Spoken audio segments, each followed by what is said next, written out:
मित्रों, यह स्कंद पुराण है। आज इस शास्त्र के माध्यम से हम जानेंगे सदाचार के कुछ नियमों के बारे में एवं अपने जीवन में सुख शांति एवं समृद्धि के बढ़ावा के लिए, और ये जानेंगे कि ऐसे कौन से कार्य हैं जो हमें रोजाना अवश्य करनी चाहिए। इसके पहले बता दें मित्रों, आप हमारे वीडियो देख तो लेते लेकिन आप हमारे चैनल को सब्सक्राइब नहीं करते। मित्रों, ये छोटा सा ज्ञानवर्धक वीडियो अगर आपको थोड़ी भी पसंद आए तो प्लीज आप हमारे चैनल को सब्सक्राइब कर दे और वीडियो को एक लाइक भी कर दे। ये स्कंद पुराण का अध्याय है शिव पूजा की विधि तथा सदाचार का निरूपण। ब्रह्म मुहूर्त में उठकर धर्म और अर्थ का चिंतन करे। तत्पश्चात शैया से उठकर मल त्याग के बाद कुल्ला दातुन कर ले, फिर स्नान करके द्विज संध्या उपासना करे। विद्वान द्विज को उचित है कि वह शांत चित्त संयमी तथा पवित्र होकर पूर्व संध्या की उपासना उस समय प्रारंभ करे जबकि प्रातः काल आकाश के तारे अभी कुछ दिखाई देते हो तथा पश्चिम संध्या सूर्यास्त होने से पहले ही प्रारंभ करे। इस प्रकार न्याय पूर्वक संध्या उपासना करता है। आपत्ति काल के सिवा कभी भी संध्या कर्म का परित्याग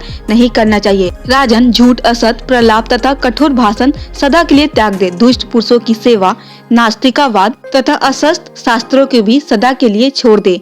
दर्पण में मुंह देखना, दातुन करना, बाल संवारना और देवताओं की पूजा करना, इन सब कार्य को महर्षियों ने पूर्व में करने योग्य बताया है। पलाश की लकड़ी का आसन, खराव और दातुन भी वर्जित है। विद्वान पुरुष आसन को पैर से ना खींचे। एक ही साथ जल और अग्नि को ना ले जाए। गुरु, देवता तथा अग्नि के सम्मुख पाँव ना फैलावे। चौराहा, दैत्य वृक्ष, देवालय, सन्यासी, विद्या में बढ़े हुए पुरुष, गुरु तथा विद्वजन, इन सबको अपने दाहिने करके चलना चाहिए। धर्मज्ञ पुरुष को आहार, विहार और मैथुन ओट में रहकर ही करने चाहिए। इसी प्रकार अपनी वाणी और बुद्धि की शक्ति, तपस्या, जीविका तथा आयु को अत्यंत गुप्त रखना चाहिए। दिन में उत्तर दिशा की ओर मुंह करके मल और मूत्र का त्याग करना चाहिए तथा रात में दक्षिण दिशा की ओर मुंह करके करना चाहिए। ऐसा करने से आयु नहीं घटती। अग्नि, सूर्य, गौ, व्रतधारी पुरुष, चंद्रमा और जल के सम्मुख तथा संध्या के समय मल मूत्र त्याग करने वाले मनुष्य की बुद्धि नष्ट होती है। भोजन, शयन स्थान, मल मूत्र का त्याग तथा सड़कों पर भ्रमण करने पर दोनों हाथ, दोनों पैर और मुंह, इन पांचों को भली भांति धोकर आचमन करे। नदी में, शमशान भूमि में, राख पर, गोबर पर, जोते बोए हुए खेत में तथा हरी भरी घास वाली भूमि में मल मूत्र का त्याग ना करे। बुद्धिमान पुरुष कुएं आदि से निकाले हुए जल के द्वारा ही शौच क्रिया करे। जल के भीतर से, देव स्थान से, बाबी से और चूहों के स्थान से निकाले हुई तथा शौचता फेंकी हुई इन 5 प्रकार की मिट्टी को त्याग दे। विद्वान पुरुष हाथ को उतना ही धोए जितने से मल की गंध और लेप दूर हो जाए। अपने आप को ताड़ना ना दे, दुख में ना डाले। दोनों हाथों से अपना सिर ना खुजलावे। स्त्री की रक्षा करे, उसके प्रति अकारण ईर्ष्या छोड़ दे। भगवान सूर्य को अर्घ दिए बिना कोई कर्म ना करे। प्राणियों से द्रोह ना करके मन में भगवान शंकर का चिंतन करते हुए धन का उपार्जन करे। अत्यंत कृपण ना होवे, किसी के प्रति ईर्ष्या ना रखे, कीर्तन ना होवे, दूसरे से द्रोह पैदा करने वाले कार्य में मन ना लगावे, हाथ पैर से चंचल ना हो, नेत्रों से भी चपलता ना सूचित करे, सरल भाव से रहे, वाणी से अथवा अंगों की चेष्टाओं से भी अपनी चपलता का परिचय ना दे। अशिष्ट पुरुष का संग ना करे, व्यर्थ विवाद और अकारण वैर ना करे। साम, दान और भेद, इन 3 उपायों से अपना मनोरथ सिद्ध करे। दंड का आश्रय तो तभी लेना चाहिए जब उसके सिवा दूसरा कोई उपाय ना रह जाए। फटा टूटा आसन, टूटी खाट और फूटे बर्तन को त्याग दे। निवश्रेष्ठ अग्नि और शिवलिंग, इन दोनों के बीच से ना निकले। 2 अग्नि, 2 ब्राह्मण, पति और पत्नी, सूर्य और चंद्रमा की प्रतिमा तथा भगवान शंकर और नंदिकेश्वर भी सब इनके बीच में होकर ना जाए, क्योंकि इनके बीच से जाने वाला मनुष्य पाप का भागी होता है। विद्वान पुरुष एक वस्त्र धारण करके ना तो भोजन करे, ना अग्नि में आहुति दे, ना ब्राह्मणों की पूजा करे और ना देवताओं की अर्चना ही करे। कूटना, पीसना, झाड़ू देना, पानी छानना, रांगना, भोजन करना, सोना, उठना, जाना, छींकना, कार्य आरंभ करना, कार्य को समाप्त करना, मुंह से अप्रिय वचन निकल जाना, पीना, सूंघना, स्पर्श करना, सुनना, बोलने की इच्छा करना, मैथुन करना तथा शौच कर्म, इन 20 कार्यों के होते या करते समय जो सदा भगवान शंकर का नाम स्मरण करता है उसी को शिव भक्त जानना चाहिए। शेष दूसरे लोग नाम मात्र के शिव भक्त कहे गए हैं।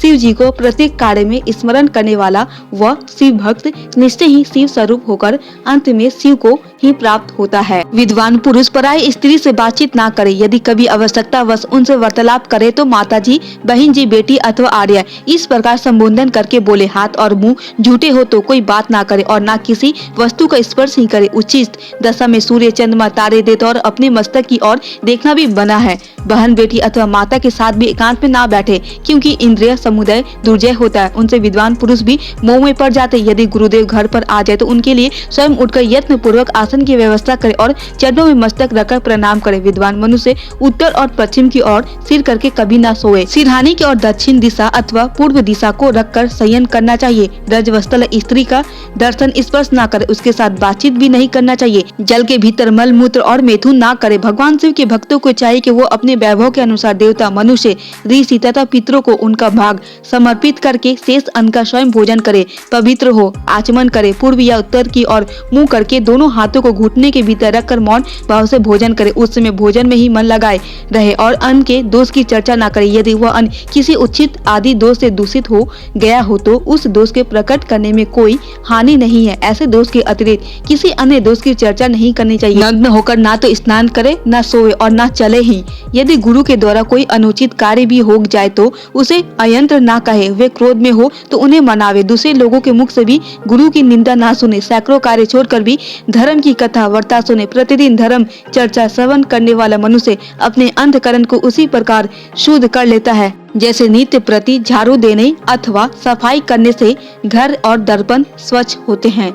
सायंकाल और प्रातःकाल अतिथि की पूजा करके भोजन करना चाहिए। दोनों संध्याओं के समय सोना, पढ़ना और भोजन करना निषिद्ध है।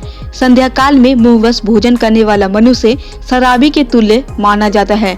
स्नान करके मनुष्य अपने बालों को ना फटकारे। मार्ग में छींकने और थूकने पर अपने दाहिने कान का स्पर्श करे तथा मन ही मन समस्त प्राणियों से इस अपराध के लिए क्षमा मांगे।